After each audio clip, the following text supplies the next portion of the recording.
الرحیم قال اللہ تبارک و تعالی فی القرآن المجید والفرقان الحمید من یرتد منکم عن دینہ فسوف یأتی اللہ بقوم یحبہم ویحبونہ صدق اللہ مولانا العظیم۔ اللہ جل مجدہ حمد و ثنا اور حضور راحت قلب و جان صلی اللہ تعالیٰ علیہ وآلہ وسلم کی بارگاہ کرم میں عقیدتوں، محبتوں اور چاہتوں کا خراج پیش کرنے کے بعد برادران اسلام، اللہ رب العزت کا لاکھ لاکھ شکر ہے کہ جس نے ہمیں اپنی ذات اقدس پر ایمان نصیب فرمایا ہے، اور کروڑوں رحمتیں برکتیں ہوں ہمارے آقا سیدنا محمد رسول اللہ صلی اللہ تعالیٰ علیہ وآلہ وسلم کی ذات اقدس پر کہ جن کے صدقے سے ہمیں قرآن بھی ملا ہے، جن کے صدقے سے ہمیں رحمان بھی ملا ہے، جن کے صدقے سے دین اسلام بھی ملا ہے۔ آج بھی دنیا میں جو ہے وہ لوگ مختلف چیزوں کی پوجا کرتے ہیں۔ کچھ لوگ تو مطلقاً خدا کی ذات پر ایمان اور یقین ہی نہیں رکھتے، کہتے ہیں ہمارا کوئی مذہب نہیں، کوئی ریلیجن نہیں ہے، اور جن کے ہیں ریلیجن وہ بھی شرک کی آلودگیوں سے ایسے جو ہے ہو چکے ہیں آلودہ کہ توحید کا تصور ان میں مفقود ہے۔ تو رب واحد، رب یکتا، احد، لم یلد ولم یولد، یہ تصور کائنات میں نبی کریم علیہ السلام کی ذات اقدس نے آ کر اس مشن کی تکمیل کی ہے کہ شرک کے درخت کی جڑوں کو رسول اللہ نے کاٹا ہے اور اللہ کی وحدانیت کا نکھرا ہوا عقیدہ دنیا کے سامنے قائم فرمایا۔ اس وجہ سے کر کے کہ نبی کریم علیہ السلام کی ساری جد و جہد جو ہے وہ ساری شرک کے خاتمے اور توحید کے قیام کے لیے رہی ہے، کیونکہ نبی کریم علیہ السلام نے ہر اس ٹریڈیشن اور روایت جو قبائلی نظام کے اندر تھی اس کا خاتمہ کر دیا، جس کا تعلق اور جس کی نسبت شرک کے ساتھ ہوتی تھی۔ اللہ تعالیٰ کی وحدانیت کا نکھرا ہوا، اجلا ہوا، صاف شفاف تصور لوگوں کے سامنے قائم فرمایا، اور اللہ تعالیٰ نے اپنے حبیب کریم علیہ السلام کو یہ بھی فرمایا کہ یہ لوگوں کے دل میرے دستے قدرت میں ہے، میں جدھر چاہتا ہوں لوگوں کے دلوں کو پھیر دیتا ہوں۔ اس وجہ سے صوفیاء اور عرفاء اور درویش کہتے ہیں کہ کسی گناہگار کو بھی حقیر نہ سمجھو اور اپنے آپ کو اس سے افضل اور برتر نہ سمجھو، شاید اس کی زندگی کا گناہ آخری گناہ ہو اور تمہاری اطاعت آخری اطاعت ہو۔ تو اس وجہ سے کر کے فرمایا ہر کسی کو خود سے بہتر سمجھو۔ اللہ تعالیٰ نے پھر قرآن مجید کے اندر یہ ارشاد فرمایا ہے کہ دین کی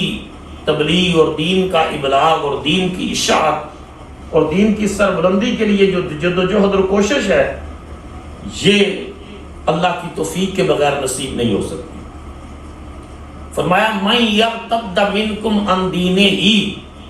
تم میں سے جو شخص دین سے پھر جائے گا، ارتداد کا راستہ اختیار کرے گا، اور اس کے دو معنی بیان کیے گئے ہیں۔ ایک معنی یہ ہے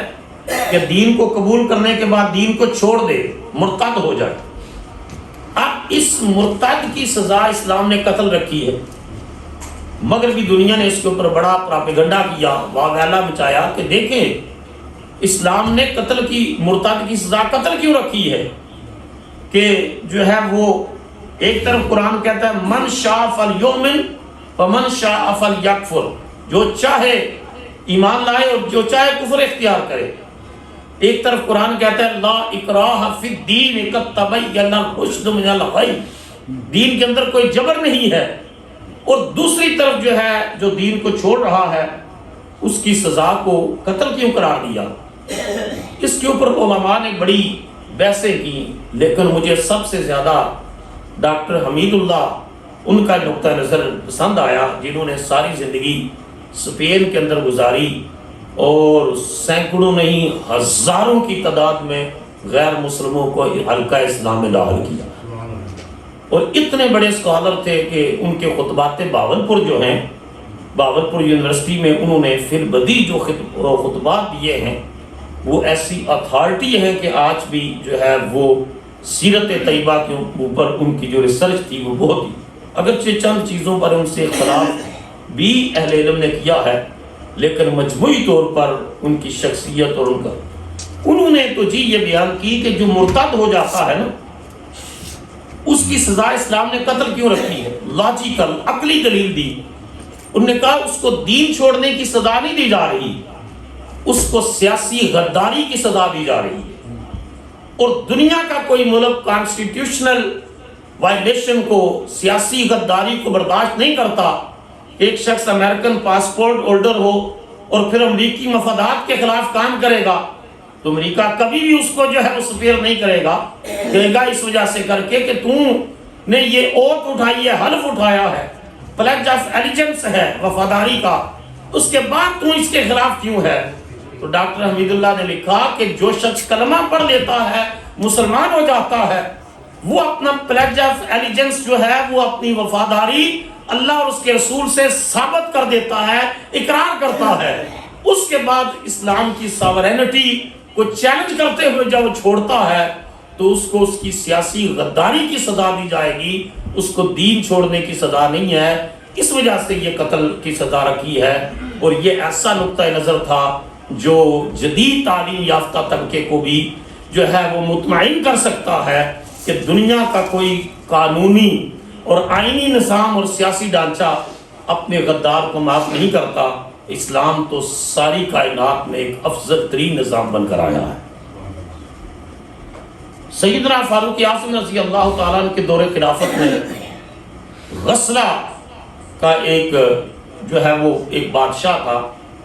اس نے اسلام قبول کرنے کا اعلان کیا، اور اس کی رعایا نے بھی کہا کہ ہم جو ہے وہ اسلام قبول کر لیتے ہیں۔ اب مسلمانوں کے اندر ایک غیر مسلم کلمہ پڑھے تو جو سچا کھرا مسلمان ہے اس کو خوشی ہوتی ہے کہ یہ کفر سے اسلام کی طرف آ گیا ہے، کیونکہ ساری کائنات کی دولت اگر ایک پلڑے میں رکھی جائے نا، دوسرے پلڑے میں ایمان ہو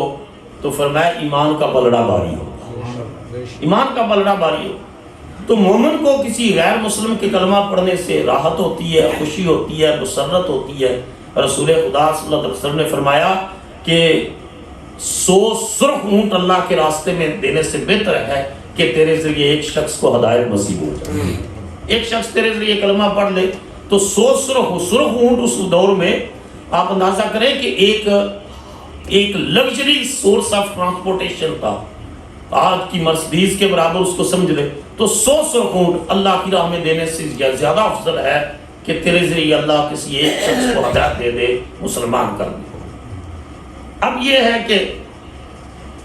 وہ جب اس نے اپنے اسلام لانے کا اعلان کیا تو بڑا مسلمانوں نے خوش آمدید کہا، ویلکم کیا، خوشی کی لہر دوڑی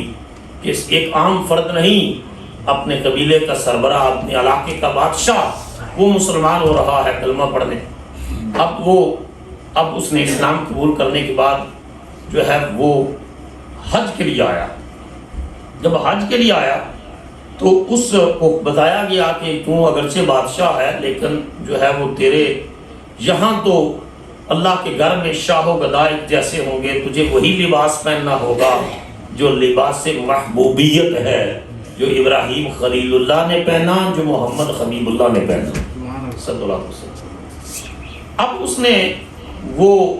جب لباس پہنا تو اتفاق ایسا ہے کہ طواف کے دوران جب کعبے کا طواف کر رہے تھے، ایک جو ہے وہ حبشی غلام کا پاؤں اس کے احرام کی چادر پر آ گیا۔ اس کو غصہ آیا، اس نے کہا کہ تو نے پاؤں میری چادر پر رکھ دیا۔ اس نے ایک زوردار تماچا اس کو رسید کیا کہ میں بادشاہ ہوں اور تو نے مجھے میرے چادر پر پاؤں رکھ دیا۔ اب سیدنا فاروق اعظم رضی اللہ تعالیٰ عنہ کا معمول مبارک یہ تھا کہ حج کے بعد آپ ایک کھلی کچہری کا انعقاد کیا کرتے تھے اور لوگوں کی شکایات سنتے تھے۔ آپ نے حج کے بعد کھلی کچہری کا انعقاد کیا اور اس تمام گورنرز، صوبوں کے گورنرز بھی موجود ہوتے تھے، تمام جتنی بھی سول اور ملٹری بیوروکریسیاں موجود ہوتی تھی، اور فاروق اعظم رضی اللہ تعالیٰ فرماتے کہ میرے گورنر سے کسی کو کوئی شکایت ہے تو بیان کرے۔ آج جو ماڈرن ورلڈ کے اندر یہ بڑے اداروں کے اندر شکایات کا ایک سیل، ایک باکس ہوتا ہے کہ یہ شکایات کا سیل ہے، اس میں تاکہ اداروں کی امپروومنٹ ہوتی رہے، بہتری کی طرف جاتے رہے۔ آپ اندازہ کریں کہ 1500 سال قبل سیدنا فاروق اعظم حضور کے غلام نے اس روایت کی بنیاد ڈال دی تھی، بنیاد ڈال دی تھی کہ اسلامی ریاست کی ترقی کے لیے یہ ضروری ہے کہ گورنرز کو سے جو لوگوں کو شکایات ہوں اس کا ازالہ کیا جائے۔ اب جب آپ شکایات سن رہے ہیں تو وہ غلام اٹھا اور اٹھ کر کہتا ہے کہ یہ شخص جس کے لیے کل جشن منایا گیا، جس کی آمد کے ترانے گائے گئے اور جس کو ویلکم کیا گیا، وہاں ویلکم کیا گیا، میرا پاؤں نادانستہ اس کی چادر پر آیا ہے اور اس نے مجھے تھپڑ مارا ہے اور میں اس کا بدلہ لینا چاہتا ہوں۔ قربان جائیے فاروق اعظم رضی اللہ تعالیٰ عنہ عدل بھی ناز کرتا ہے عمر فاروق کے عدل کے اوپر کہ مصطفیٰ کا وہ غلام جن کے جس راستے سے گزر جائے، حضور نے فرمایا الشیطان یفر من ظل عمر، جس راستے سے عمر گزر جائے شیطان سایہ دے کر بھاگ جاتا، سایہ دے کر بھاگ جاتا۔ سیدنا فاروق اعظم نے ارشاد فرمایا کہ اگر میں یہ سمجھتا ہوں کہ ہم جیسا کوئی شخص ہوتا تو کہتا کہ تمہاری کیا حیثیت ہے، وہ تو اپنے قبیلے کا سربراہ ہے، وہ بادشاہ ہے، مسلمان ہوا ہے، اپنا مذہب چھوڑا ہے، اسلام قبول کیا ہے، لیکن قربان جائیے وہ مدرسہ محمدی کے پڑھے ہوئے تھے، انہوں نے وہ پیغام سن رکھا تھا کہ یہ تو بنو محزوم کی فاطمہ ہے، اگر فاطمہ بنت محمد بھی چوری کرتی تو میں اس کے بھی ہاتھ کاٹ دیتا۔ یہ کائنات میں نظام صرف مصطفیٰ نے ہی تو قائم فرمایا اور حضور کے غلاموں نے اس کو اوپر امپلیمنٹیشن کی ہے۔ آپ نے فرمایا اس بادشاہ کو کہ تجھے تو اس غلام کو جو تھپڑ مارا ہے تو نے، تجھے اس کے لیے تیار ہونا ہوگا، یا یہ تھپڑ اسی طرح تجھے مارے گا، یا پھر تجھے یہ قصاص ہوگا، یا پھر دوسری صورت دیت کی ہے، اور دیت کی صورت یہ ہے کہ تم پیسے دے کر اس کو راضی کر لو۔ قتل کی بھی آپ کو پتا ہے یہی سزا ہے، قرآن مجید قتل کی بھی سزا یہی ہے کہ اگر قتل کر دے تو وَلَكُمْ فِي الْقِصَاصِ حَيَاةٌ يَا أُولِي الْأَلْبَابِ، ان مقابلے میں قرآن کہتا ہے قتل کیا تھا، العنف بالعنف، ناک کا بدلہ ناک، والعین بالعین، آنکھ کا بدلہ آنکھ، جو عضو کاٹا جائے گا وہی اس کا عضو کاٹا جائے گا، الا یہ کہ جس کا عضو کاٹا گیا ہے یا جس کو قتل کیا گیا ہے اس کے ورثاء پیسے لے کر راضی نامہ کر لے، تو یہ بھی آپشن رکھا دیت کا بھی۔ اب کہا کہ یا تجھے جواب دینا ہوگا یا پھر جو ہے وہ دیت کے لیے تیار ہو جا۔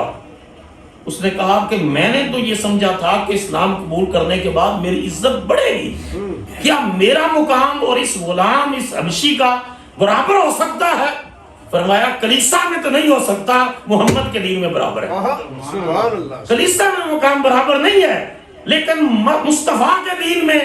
یہ غلام کا اور تیرا مقام برابر ہے۔ آج ہیومن رائٹس کا رونا رونے والے کدھر ہیں؟ دیکھیں نا فاروق اعظم نے انسانی حقوق کا کس قدر پرچم بلند کیا۔ سبحان اللہ، سبحان اللہ۔ اس نے کہا مجھے ایک رات کی مہلت دے دیں اور کل تک میں فیصلہ کر لوں گا کہ میں نے تھپڑ کھانا ہے یا میں نے پیسے دے کر اس کو راضی کرنا ہے۔ آپ نے مہلت دے دی رات کی، اور راتوں رات وہ شخص بھاگ گیا، مرتد ہو گیا، اس نے اسلام چھوڑ دیا اور دوبارہ عیسائی بن گیا اور دین سے باغی ہو گیا۔ تو فاروق اعظم ارشاد فرماتے تھے مجھے اس کے کلمہ پڑھنے سے اتنی خوشی نہیں ہوئی جتنی مصطفیٰ کے دین کے میں نظام عدل قائم کرنے سے ہوئی ہے، کہ عدل کا نظام کہ انسان برابر ہیں وہ سارے۔ اور یہ تو ایک بات ہے، ضمناً دوسری بات عرض کروں، ضمناً یہ تو ایک بات تھی نا، ضمناً دوسری بات عرض کروں کہ مصر کے گورنر عمر بن عاص تھے، وہاں سے بھی ایک شکایت آئی کہ جی میرا ایک قبطی غلام تھا، اس نے بھی فاروق اعظم سے اٹھ کر عرض کی کہ دوڑانے کا مقابلہ ہوا، گھوڑوں کے دوڑنے کا مقابلہ ہوا، اور ایک بار بھی میرا گھوڑا گورنر مصر کے بیٹے سے آگے گزر گیا، اور ان نے کہا کہ بس وہ صحیح شروع نہیں ہوا، دوبارہ کرتے ہیں۔ دوسری بار پھر دوڑ لگائی گئی، دوبارہ میرا گھوڑا جو ہے جیت گیا۔ ان نے کہا کہ ابھی بھی صحیح نہیں ہوا، تیسری بار پھر مقابلہ کریں گے۔ تیسری بار گھوڑ سواری کا مقابلہ ہوا، اس کو دوڑانے کا، پھر میرا گھوڑا جیت گیا۔ تو گورنر مصر عمرو بن عاص کے بیٹے نے مجھے کوڑے مارے اور اپنے غنڈور بدماشوں کے ذریعے مجھے مروایا ہے اور مجھے زود و کوبر تشدد کیا ہے۔ تو فاروق اعظم رضی اللہ تعالیٰ نے اس کی شکایت سن کے فرمایا، کہاں ہے مصر کا گورنر؟ عمرو بن عاص کھڑا ہو جائے اور اس کا بیٹا بھی حاضر کیا جائے۔ مصر کا گورنر سامنے آتا ہے، قربان جائیے محمد عربی کے غلام کے سامنے سر جھکا کر کھڑا ہے۔ کوئی سیاسی مفادات نہیں ہے، کوئی مادی مفادات نہیں ہے، کوئی کسی کے ناراض ہونے کا خدشہ نہیں ہے۔ آپ نے فرمایا اس قبطی غلام کو، فرمایا یہ میرا کوڑا پکڑ، جتنے درے اس کے بیٹے نے، گورنر کے بیٹے نے تجھے مارے ہیں، اس بڑے مجمع میں اتنے درے اس کو مار، اور پھر کچھ درے اس کے باپ عمرو بن عاص کو بھی مار، جس کی وجہ سے کر کے اس کے بیٹے کو جرأت ہوئی ہے غریب کے اوپر ہاتھ اٹھانے کی۔ اس کے باپ کو بھی درے مار۔ اس کو جرأت کیسی ہوئی کہ گورنر کا بیٹا بن کے ایک اپنے معاشرے کے غریب کے اوپر ہاتھ اٹھائے۔ اور ایک شخص دوڑ کے قریب آیا، امیر المومنین آپ کا اس رویے سے کہیں گورنر بدظن نہ ہو جائیں۔ فرمایا مجھے پرواہ نہیں ہے، میں نے گورنروں کو خوش نہیں کرنا، مصطفیٰ کو اور خدا کو خوش کرنا۔ اور یہ پھر طے شدہ بات ہے تاریخ کے اندر۔ مجھے اور یہ جملہ بولا آپ نے فرمایا منذ کب سے لوگوں کی، اور یہ انسانی حقوق، ہیومن رائٹس کی بنیاد ہے یہ جملہ، گولڈن ورڈز کے ساتھ لکھا جائے فاروق اعظم کا۔ آپ نے گورنر مصر کو مخاطب کر کے فرمایا لوگوں کی ماؤں نے ان کو آزاد جنا تھا، کب سے تم نے ان کو غلام بنانا شروع کر دیا؟ یہ آج روتے ہیں یہ سلیوری، یہ آج تک جو ہے وہ ٹرک بار کے غلاموں کے آتے رہے اور ان کے ساتھ ظلم و تشدد دنیا میں ہوتا رہا۔ فاروق اعظم نے فرمایا کہ لوگوں کی ماؤں نے ان کو آزاد جنا تھا، تم نے کب سے غلام بنانا شروع کر دیا ہے؟ اور اس وجہ سے کر کے یہ درے گورنر کو بھی مارے جائیں، اس کے بیٹے کو بھی۔ انہوں نے جا کر، غریب آدمی تھا، انہوں نے جا کر کافی درم دے کر اس کو راضی کیا۔ تو اس نے کہا ٹھیک ہے میں یہ پیسے لے کر جو ہے وہ اپنا مقدمہ واپس لیتا ہوں، دیت کا معاملہ اسلام کے اندر تھا، قصاص نہیں ہے تو دیت ہے۔ وہ راضی ہو گیا۔ آپ نے فرمایا ٹھیک ہے وہ راضی ہے، اللہ کا اصول، اللہ کا قانون ہے، اپنی جبل ہوتا ہے، مجھے اس سے کوئی غرض نہیں کہ ضروری بیورے مارے جائیں، میں تو اس غریب کی فریاد سننے کے لیے یہ بات کی ہے۔ وہ راضی ہو گیا۔ دنیا نے دیکھا فاروق اعظم کا عدل جیت گیا۔ اللہ اکبر، سبحان اللہ۔ فاروق اعظم فرمایا من یرتد منکم عن دینہ، جو دین سے پھر جائے گا وہ سمجھتا ہے کہ دین کے کسی فرد کا محتاج ہے، دین کسی قوم کا محتاج ہے۔ بنی اسرائیل اللہ کی بڑی لاڈلی قوم تھی۔ دیکھیں نا، صبح کا بریک فاسٹ آسمانوں سے آ رہا ہے، لنچ آسمانوں سے آ رہا ہے، ڈنر آسمانوں سے آ رہا ہے، لیکن جب اس منو سلوا آیا، لیکن جب رب کے دین کا راستہ چھوڑ دیا اور دین ترجیح نہ رہا، اللہ نے فرمایا لعنت ہے تمہارے اوپر کہ میں نے نعمتوں کی بارش کر دی، تم نے غداریوں اور بے وفائیوں کی انتہا کر دی، اب تمہیں ریجیکٹ کرتا ہوں بنی اسرائیل، اب بنی اسماعیل کو چنوں گا اور ان میں میرا محمد آئے گا۔ اسی وجہ سے کر کے علماء نے لکھا کہ یہ یہودی جو مخالف ہوئے اسلام کے، تو اس کی وجہ صرف یہ ہے ام یحسدون الناس، قرآن نے کہا الا ما آتى اللہ من فضلہ،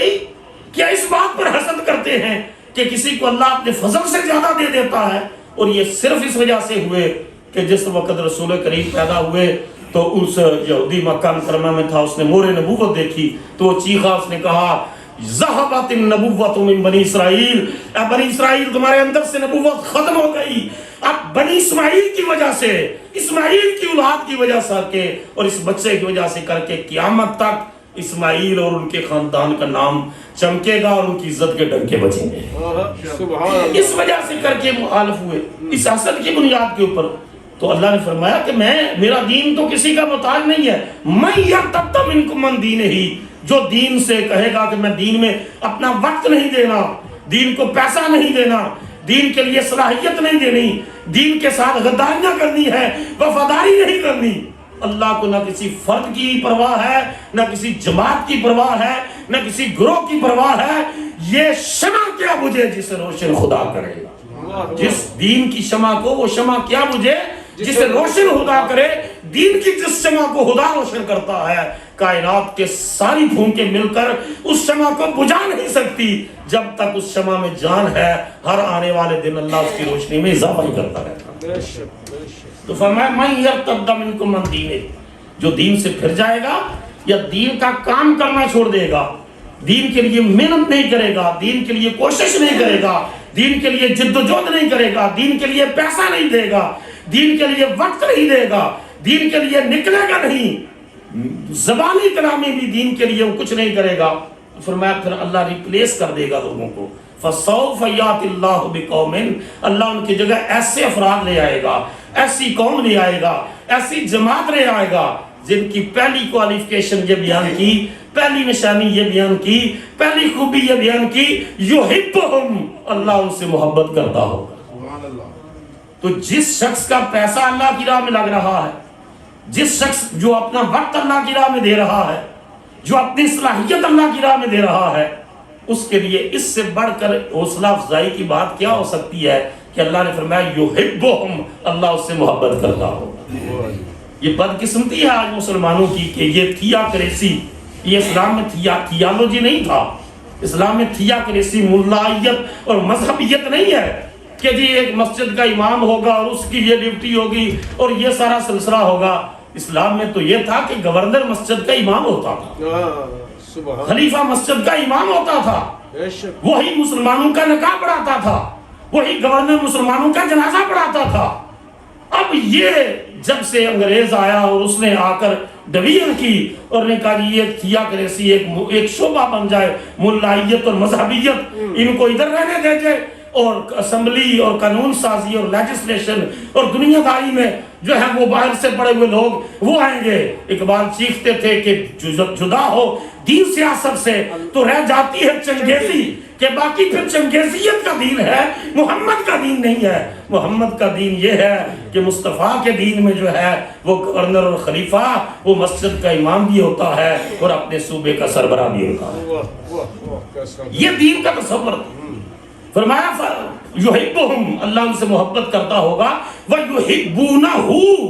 اور اللہ کی محبت کا اثر ہوگا، اللہ کی محبت کا اثر ہوگا کہ وہ بھی اللہ سے محبت کرتے ہوں گے۔ تو جس شخص کا قدم دین کے راستے میں اٹھے نا، اس کو اس سے بڑا اطمینان اللہ کی طرف سے کیا ہو سکتا ہے، کیا ہو سکتا ہے کہ محبت وہ شخص بعد میں کرتا ہے، اللہ اس سے پہلے محبت کرتا ہے۔ سبحان اللہ، اللہ سے محبت پہلے کرتا ہے۔ آج کل نہیں کہ مولویاں دا کام ہے، مسیتاں ہیں، تم کدھر مسیتل ہو گیا بھائی،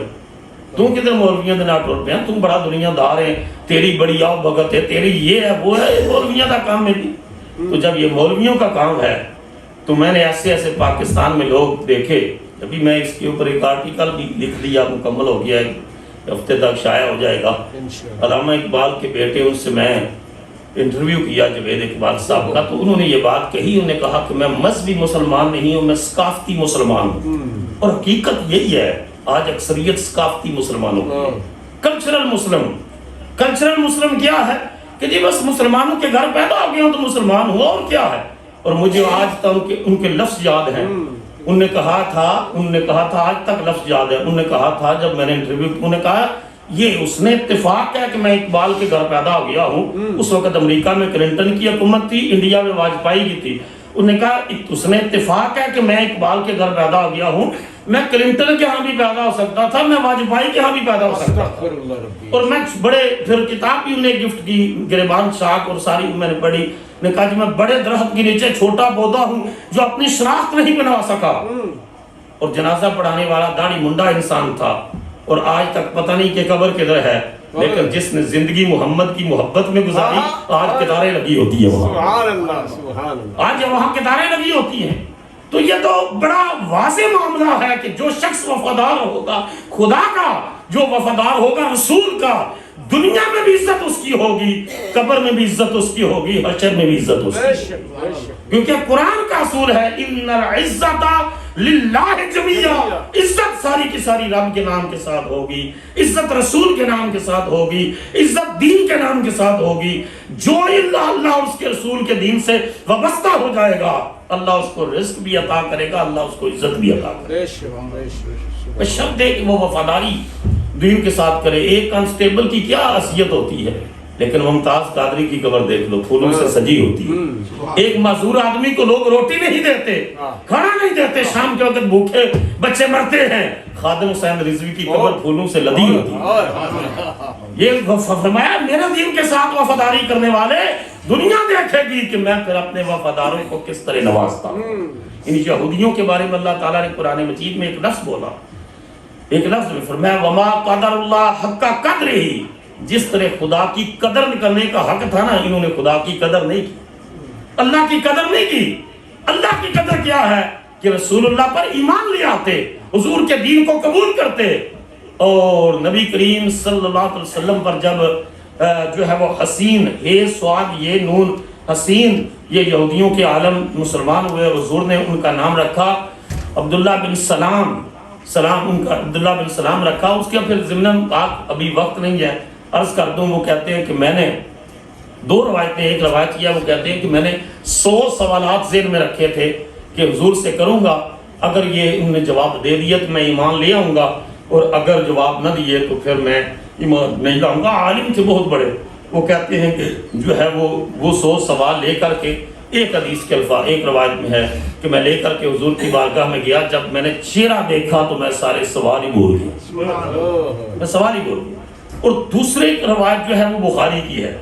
اس میں ہے کہ میں اپنی کھجور کے جو ہے وہ پھل اکٹھے کر رہا تھا، اور مجھے خبر ملی کہ محمد صلی اللہ علیہ وسلم جہاں یثرب میں آگے ہیں، اور یہ تو حضور کے قدموں سے مدینہ تو رسول بنا۔ تو کہتے ہیں کہ میں ملاقات کے لیے جب پہنچا تو میں 3 سوال لے کر گیا، اس دوسری روایت میں 3 سوال لے کر گیا، اور اس وقت میں جب پہنچا تو مجمع تھا، حضور گفتگو فرما رہے تھے، اور کہتے ہیں اس پہلی مجلس میں کی گفتگو بھی میرے ذہن میں ہے۔ عبداللہ بن سلام کہتے ہیں کہ حضور فرما رہے تھے افضل اعمال میں سے یہ عمل ہے کہ رات کو لوگ سوئے ہوئے ہوں اور تم مصلی پر رب کو یاد کر رہا، جو فی اللیل، رات کی آدھی رات میں، رات کا جو حصہ جب لوگ سوئے ہوں اس وقت تو رب کو یاد کر رہا۔ اور حضور ارشاد فرما رہے تھے کہ اپنے غریب بھائی بہنوں کے ساتھ قطع تعلقی نہیں کرنی، رشتہ داروں سے قطع تعلق، غریب ہوں یا امیر ہوں، قطع تعلقی نہیں کرنی۔ یہ جو آج ہمارا کلچر بن گیا ہے کہ چاچی اور مامے اور خالہ اور ماسی کے ساتھ گھر نہیں جانا، کہ شادی پہ کارڈ نہیں بھیجا تھا اور لڈو نہیں بیٹھے کی ولادت پر بھیجے تھے تو ان سے بھی نہیں ملنا، نفرت کی ایک دیواریں کھڑی کی ہیں خاندانوں کے اندر۔ تو یہ حضور نے فرمایا قطع تعلقی نہیں کرنا، اور قطع تعلقی یہ ہے کہ یہ شب قدر اور شب برات کو بڑے سے بڑا گناہ گار بخشا جاتا ہے، لیکن فرمایا جو خاندان میں پھوٹ ڈالنا والا ہے، قطع تعلقی کرنے والا ہے، اس کو شب قدر اور شب برات کو بھی نہیں بخشا جاتا۔ تو کہتے ہیں حضور صلہ رحمی کے اوپر گفتگو فرما رہے تھے، اور میں جو ہے وہ حاضر ہوا، اور میں نے عرض کی کہ یا رسول اللہ صلی اللہ علیہ وسلم میرے کچھ سوالات ہیں۔ تو حضور نے فرمایا بولو کیا ہے؟ انہوں نے سوالات میں یہ سوال بھی کیا، اس کی تفصیل کا وقت نہیں ہے کہ میں ساری ڈیٹیل میں جاؤں، کہ جب لوگ جنتی جنت میں جائیں گے تو ان کی پہلی خوراک کیا ہوگی، پہلا کھانا اللہ تعالیٰ ان کو کیا دے گا، سب سے پہلی اللہ کی طرف سے ان کی ضیافت کیا ہوگی؟ تو حضور نے ارشاد فرمایا کہ سب سے پہلے جنتیوں کو جنت میں اللہ مچھلی کا جگر عطا فرمائے گا۔ انہوں نے کہا صدقت، آپ نے سچ فرمایا، آپ نے سچ فرمایا۔ اور پھر ایک سوال یہ بھی تھا کہ بیٹا کبھی بچہ پیدا ہوتا ہے ماں پر چلا جاتا ہے، کبھی باپ پر چلا جاتا ہے، تو یہ تو آج ماڈرن میڈیکل سائنس نے ثابت کیا ہے کہ رسول اللہ صلی اللہ علیہ وسلم نے اس وقت فرمایا تھا کہ اگر مرد کا سپرم عورت کے اووم پر غالب آ جائے تو باپ کے مشابہ ہوتا ہے، اگر عورت کا اووم مرد کے سپرم پر غالب آ جائے تو پھر اس کی شکل ماں پہ جاتی ہے۔ تو اس نے اٹھ کر کہہ دیا میں گواہی دیتا ہوں محمد آپ اللہ کے سچے رسول صلی اللہ علیہ وسلم۔ لیکن آپ مجھے یہ تو بتائیں یہ باتیں آپ کو کس نے بتائی ہیں؟ آپ کو کس نے؟ میں نے تو یہودی ہوں، آسمانی کتابوں کا عالم ہوں، آپ کو یہ باتیں کس نے بتائی ہیں؟ مصطفیٰ نے فرمایا تیرے آنے سے پہلے مجھے جبرائیل نے بتایا، تھوڑی دیر ہی پہلے جبرائیل۔ تو مسلمان ہوئے، کلمہ پڑھا، حضور نے ان کا نام عبداللہ بن سلام رکھا۔ اب یہ ہے کہ ان کی بڑی باتیں ہیں کہ وہ پھر یہود کو چیلنج کیا دے کر کہا کرتے تھے کہ جتنی نشانیاں تو رات میں نبی آخر الزمان کی بیان ہوئی ہیں وہ ساری کی ساری نشانیاں تو اس ذات اقدس کے اندر موجود ہیں، اس کے اندر موجود ہیں، تم کیوں نہیں ایمان لاتے؟ بڑی تو فرمایا من یرتد منکم عن دینہ،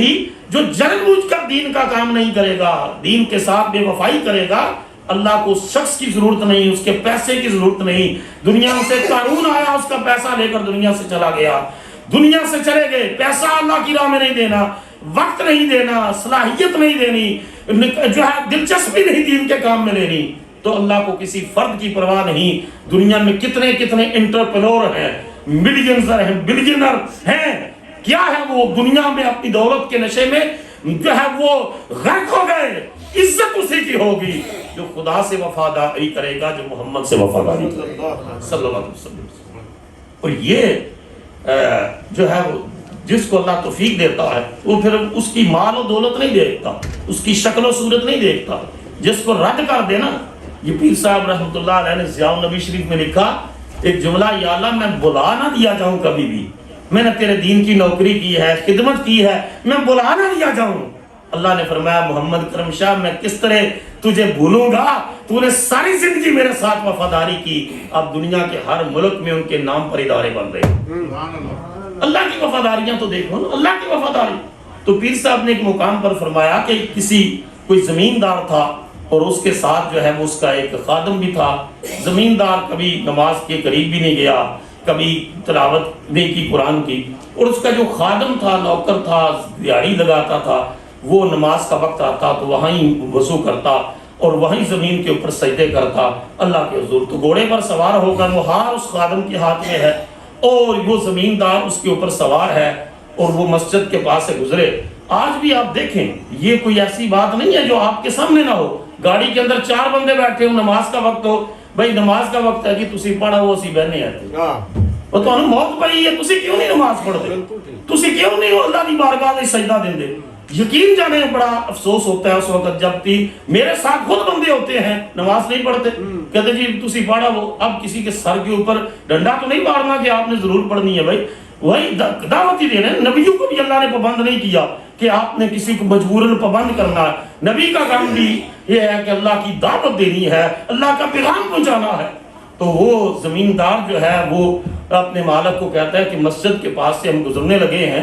تو نماز کا وقت ہو گیا ہے، تو اگر اجازت ہو تو میں اللہ کے حضور سجدہ دیا ہوں۔ اس نے کہا کہ ٹھیک ہے، تو پھر سجدہ دیا اور میں یہاں اتنی دیر میں سوٹا لگاتا ہوں، میں تھوڑی دیر اپنی جو ہے وہ آرام سے، تو وہ چلا گیا، لیکن جلدی آنا، پتہ ہے ہم نے بڑا لمبا سفر کرنا ہے۔ تو وہ گیا، اس نے نماز پڑھی، اللہ کی محبت، اللہ کی یاد، اللہ کی عبادت میں لطف آیا، اور جب لطف آتا ہے تو اقبال کہتے ہیں دو عالم سے کرتی ہے بیگانہ دل کو،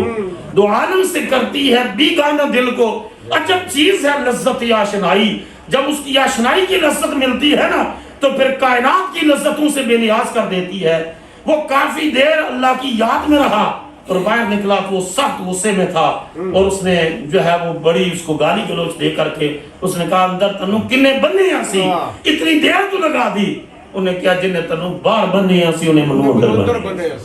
بس اتنا سا فرق ہے۔ من یرتد منکم عن دینہ،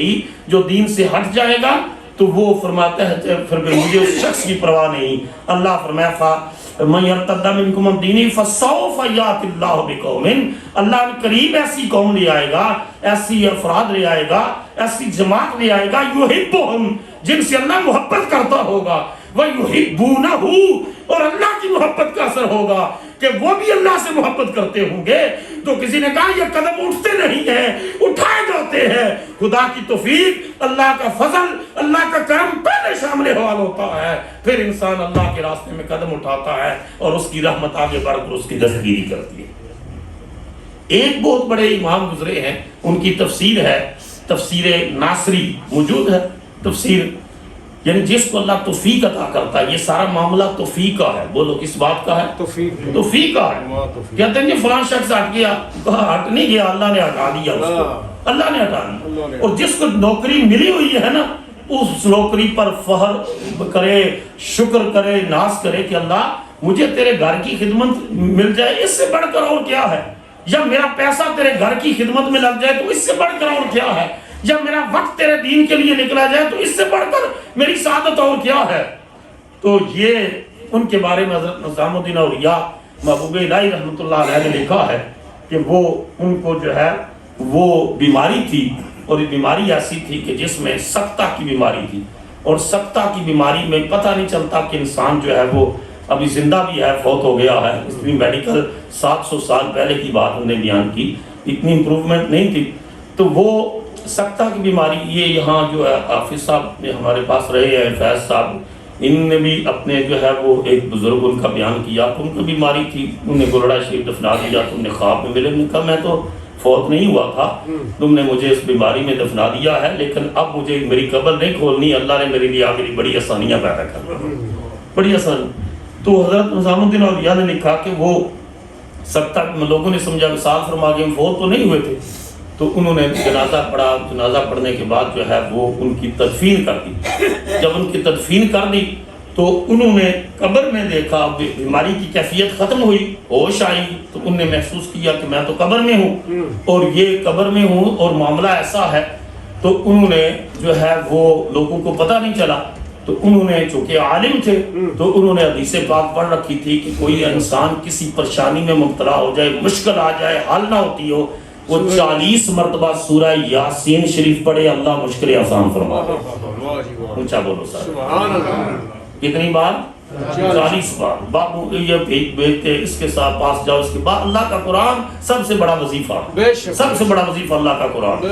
تو انہوں نے سورہ یاسین شریف پڑھنا شروع کر دی۔ رسول اللہ نے فرمایا یہ قرآن کا دل ہے،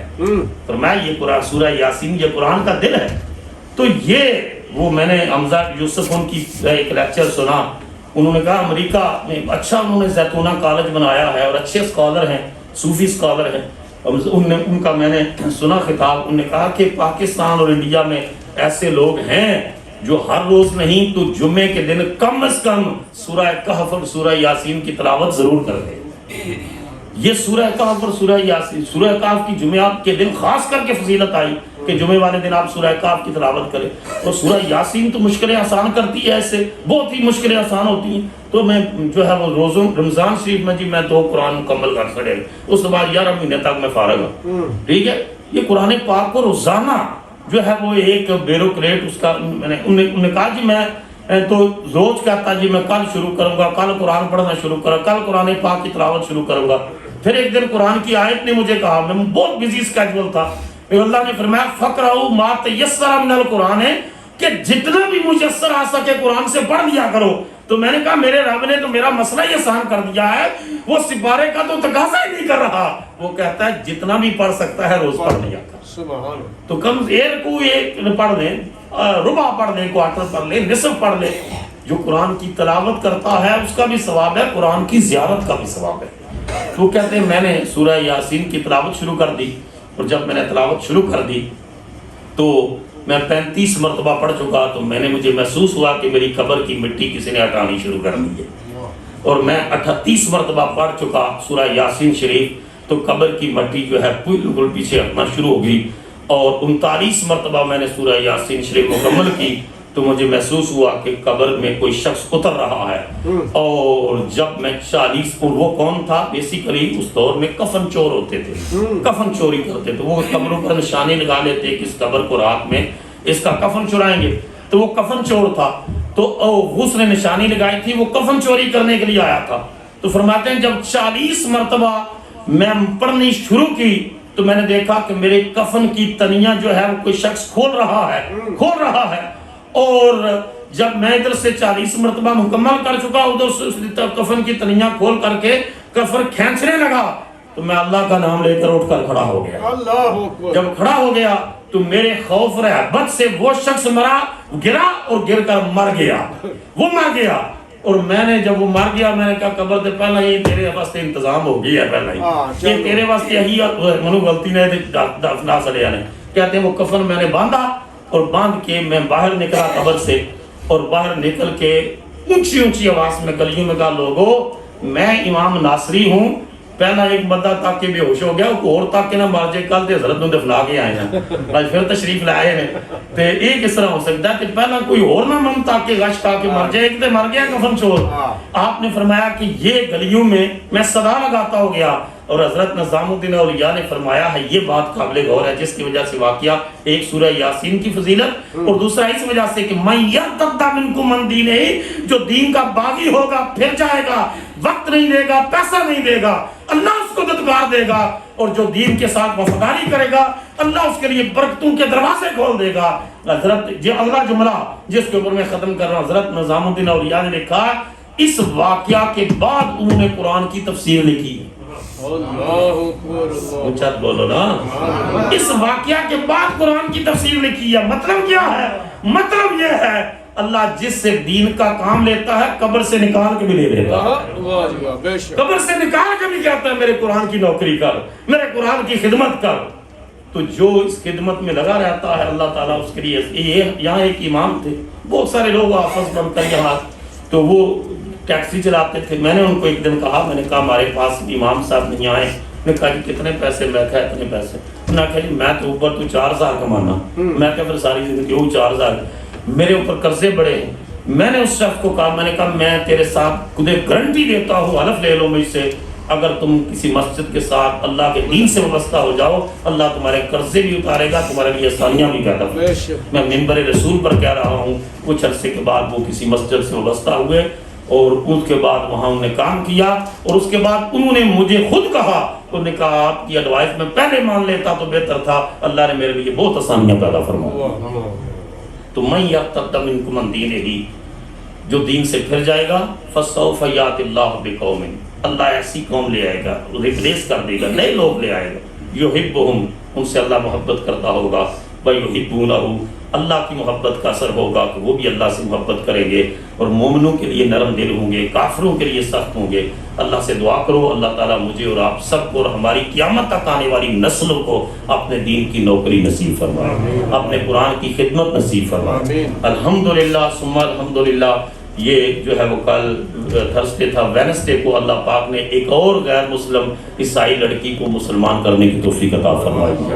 میں کہتا ہوں اللہ تعالیٰ ریاکاری اور دکھلاوے سے بچائے، اور یہ جو ہے لوگوں کو اس سبب بنا دینا یہ بہت بڑی بات ہے۔ اللہ تعالیٰ اپنے محبوب کا صدقہ اس ادارے کو بھی مزید کامیابیاں اور ترقیاں عطا فرمائے، اور جو اس کے ساتھ وابستہ ہیں لوگ اللہ تعالیٰ سب کو برکتیں اور عزتیں اور بلندیاں عطا فرمائے۔